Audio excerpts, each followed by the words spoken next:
నమస్కారం అండి. నేను మా పిల్లలు టీసీ తీసుకొచ్చేదానికి నారాయణపురానికి వచ్చినాను.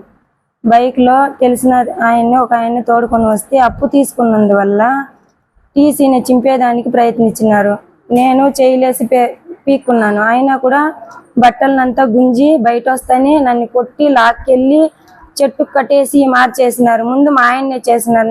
నైటే తోడుకొని వెళ్ళి మా ఆయన దిగులు పడి వెళ్ళిపోయినాడు. నాకు ఆ పెళ్ళాం వద్దు, బిడ్డలు వద్దని. వాళ్ళ తమ్ముడికి 16 లక్షలు ముందరికి నిలిచి ఇచ్చిన దానికి ఆ అప్పుకు దిగులు పడి మా ఆయన కొద్దిగా చేసినాడు. వాళ్ళు ఎట్లు ఇచ్చినారో అట్లా ఇస్తామని మంచిగానే చెప్తా ఉన్నాం. వినలేదు. చాలా దారుణంగా కొట్టి మా పిల్లోడు ఏడుస్తా ఉంటే రోడ్డుకి ఇచ్చేసి మారి చేసిండారు. ఇస్తాము, మాకు ఏదైనా లోన్ ఈయన వస్తే ఇస్తామని చెప్పినాము. ఈ మారి చేసిండారు. చీరని అంతా ఇప్పి కొట్టి తాడు తీసుకొచ్చి కట్టేసి మూతిని అంతా గిల్లి గొంతు పిసికి చంపేస్తామని బెదిరించినారు. చెప్పితే కూడా వినలేదు. దారులు పోయి వచ్చేవాళ్ళు ఈ మారి కట్టేయడం లేడీస్ని తప్పు అని చెప్పిన తర్వాత అప్పుడు కూడా వినలేదు. ఏమన్నా ఉంటే నువ్వు కట్టేసి తీసుకెళ్ళు అని చాలా దారుణంగా కొట్టినారు సార్. లోపల ఈ మారి చేస్తా ఉన్నారు. ఆ ఊర్లో పోయేదానికి లేదు, వచ్చేదానికి లేదు.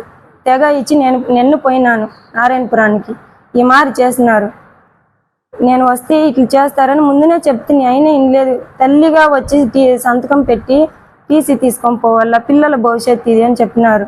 నేను నిన్న 1 గంట 10 నిమిషాలకు వెళ్ళినాను. ఆ 1 గంట 10 నిమిషాలకు ఆ మారి జరిగింది. నేను పోయేటప్పుడే ఇంటి దగ్గర రోడ్డు పక్కన కాసు కూర్చున్నారు.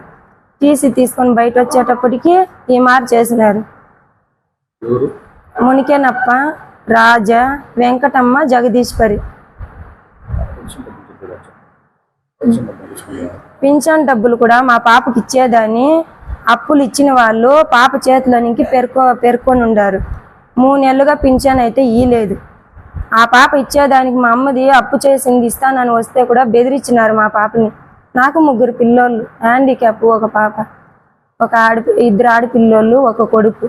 మా కొడుకుని తీసుకెళ్ళినాను. వాడిని ఈడ్చి రోడ్డుకి వేసేసి మా అమ్మను కట్టొద్దంటే కూడా ఈ మారి తాడేసి లాగి కట్టినారు. తీసుకుని దాన్ని ఇస్తామని అమ్మను మంచిగానే చెప్తా ఉన్నాను. అయినా వినలేదు. నా మెడలో ఉండే బొట్టునే కూడా నా మొగుడు బాగుంటే చాలు, ఒకప్పుడు బాగా బతికినోడు, 1,00,000 తీస్తే 1,00,000 వడ్డీ కట్టిండాడు. ఊరికి వచ్చేదానికి